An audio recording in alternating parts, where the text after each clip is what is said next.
Capítulo 1. Das razões pelas quais um líder é louvado ou repudiado. O príncipe. Acredito ser sensato, aqui, considerar como um príncipe deve comportar-se com seus súditos e amigos. Sei que muitos já escreveram sobre o assunto e sei também que serei julgado presunçoso por manifestar minha opinião, especialmente por me propor a tratar o tema com uma abordagem diferente daquela com a qual outros a trataram. No entanto, como meu objetivo é escrever algo realmente útil ao leitor interessado, penso ser melhor perseguir a verdade factual, debruçando-me sobre as coisas como elas realmente são, em vez de filosofar sobre visões imaginárias. Muitas pessoas, ao discorrer sobre este tema, descreveram sistemas de governos e tipos de sociedades que até hoje ninguém viu e nem conheceu em parte alguma do planeta. Essas pessoas parecem não perceber que existe uma distância tão grande entre como se age e como se deveria agir, que aquele que se apega ao que deveria ser feito em vez do que ao que se faz, encontrará antes sua ruína do que sua salvação.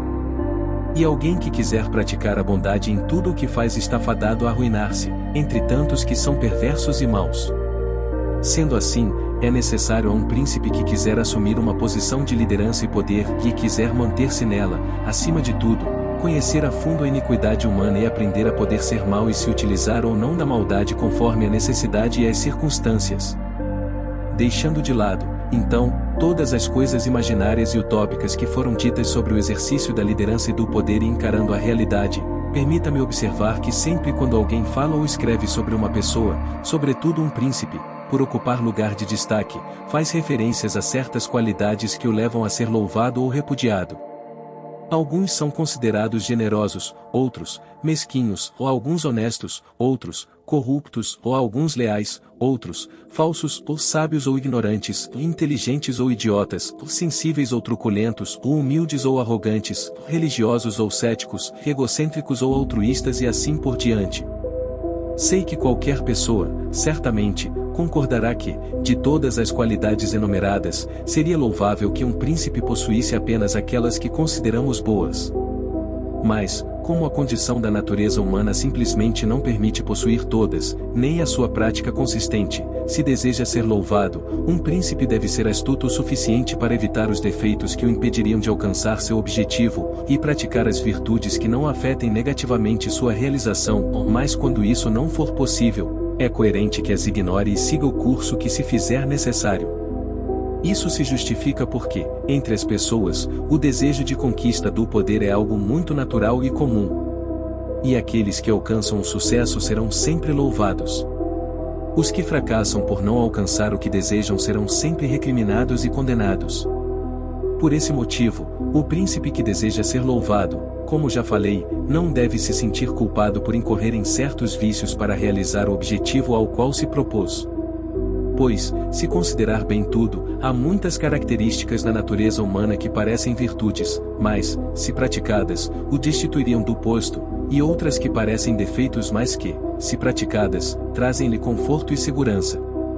Análise.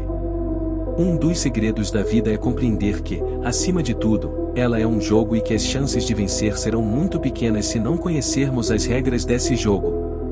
Mas há algo estranho, e ninguém nos ensina essas regras. Nossa educação vive em uma cultura morta e ultrapassada que insiste em explicar infinitamente a Revolução Francesa, a tabela periódica, os motivos que levaram à descoberta da América, o princípio de Arquimedes, a teoria da evolução e assim por diante. Passamos entre 10 e 15 anos na escola e não aprendemos a enfrentar as batalhas diárias da vida de maneira prática, objetiva e realista. Não aprendemos as verdadeiras regras do jogo da vida. E para quem quer sobreviver no complexo e dinâmico ambiente dos dias atuais, talvez nenhum requisito seja mais indispensável do que compreender essas regras claramente.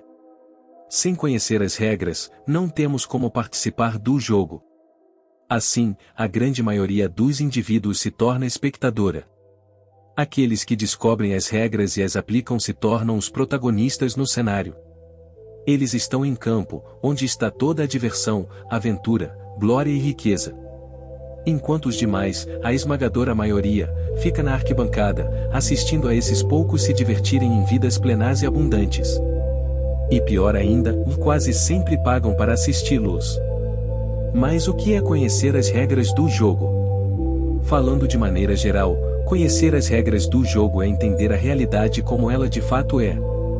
Sem isso, viveremos como cegos, tateando no escuro. Não só tropeçaremos em nossas próprias atitudes por constantemente reagirmos da maneira errada como, por pura ignorância e ingenuidade, cairemos em praticamente todas as armadilhas da existência. Esforçar-se por abrir os olhos para a realidade como ela é, desvencilhando-nos de todo apego e ilusão ingênua sobre o mundo e, acima de tudo, sobre as pessoas é o começo de qualquer transformação humana. A coragem de encarar a realidade sem perder a fé e a esperança de que um mundo melhor é possível é o que separa o verdadeiro líder do manipulador corrupto. Quanto maior for nossa compreensão das coisas, menos fracassos, frustrações e desapontamentos teremos.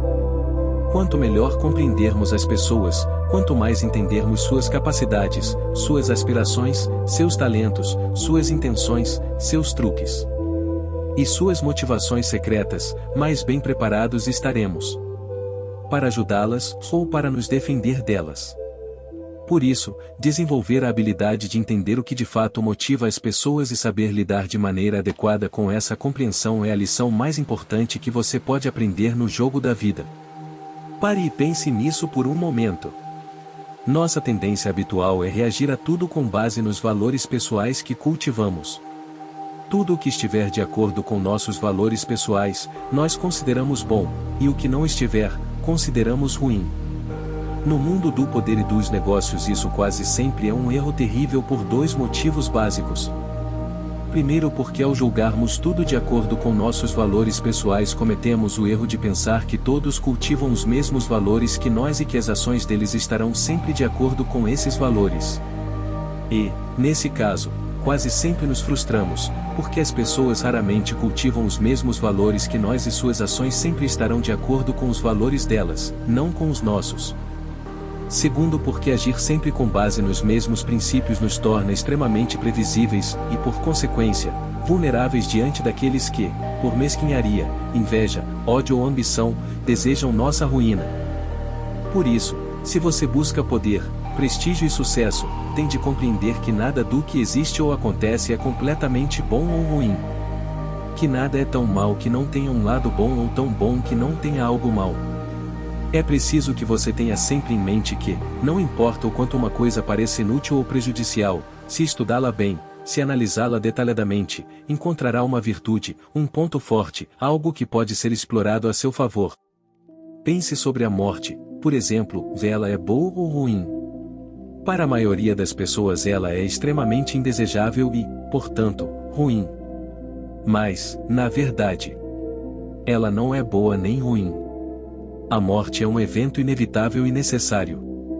Imagine como seria o mundo se todos os seres, incluindo os humanos, vivessem para sempre. Essa ideia é quase inconcebível. Portanto, a morte tem o lado ruim, a perda de nossos entes queridos, e o lado bom, pois possibilita, entre outras coisas, a regeneração das espécies. Desse modo, a partir de hoje, seja você quem for, onde quer que você viva e qualquer que seja sua ocupação, em vez de olhar para as coisas à sua volta como boas ou ruins, desenvolva o hábito de olhá-las como eventos, circunstâncias, causas e consequências. Por mais simples que esse costume possa parecer, ele provocará uma tremenda revolução em sua vida. Ele fará com que você passe a fazer parte do pequeníssimo grupo de pessoas com a habilidade de ver as coisas como elas realmente são e, a partir disso, mudá-las para como você gostaria que elas fossem. Ver as coisas como de fato são e não como você gostaria que elas fossem lhe trará enorme sabedoria e poder de discernimento. Existem 3 vantagens claras e definidas em ver as coisas como elas são, e elas lhe darão essa sabedoria e poder de discernimento. A primeira é a de que você deixará de interpretar qualquer atitude de alguém como uma afronta pessoal. As pessoas agem e reagem para defender seus valores e desejos próprios, e não, necessariamente, para atacar os teus. Ao compreender isso, você entenderá que conhecer a motivação das pessoas é uma das coisas mais importantes da vida. Se você entender seus valores e a razão maior que as motiva, poderá prever suas ações, o que aumentará muito seu poder sobre elas. Ao prever suas atitudes, poderá agir agora de acordo com a resposta que você deseja delas no futuro.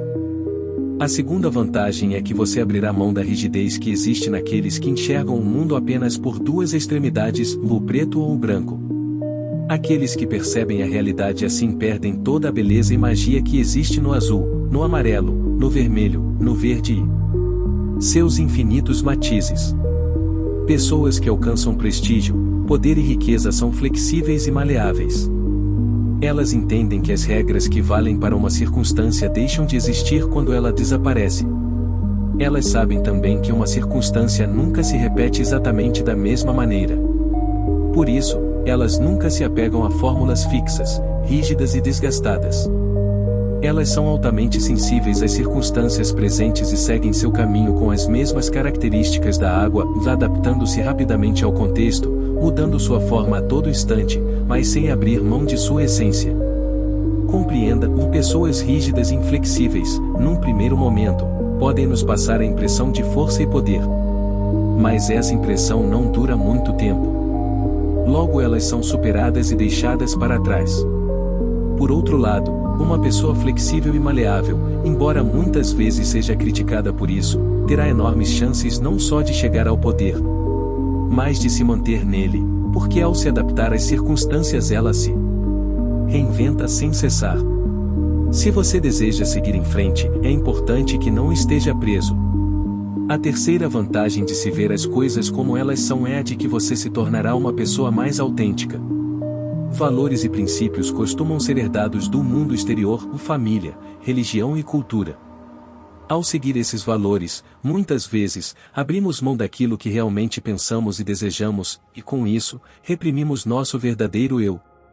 Além disso, quem depende demais das ideias e convicções dos outros não terá ideias e convicções próprias, e por isso, dificilmente terá a iniciativa necessária para exercer uma liderança forte e duradoura indispensável para a conquista do poder.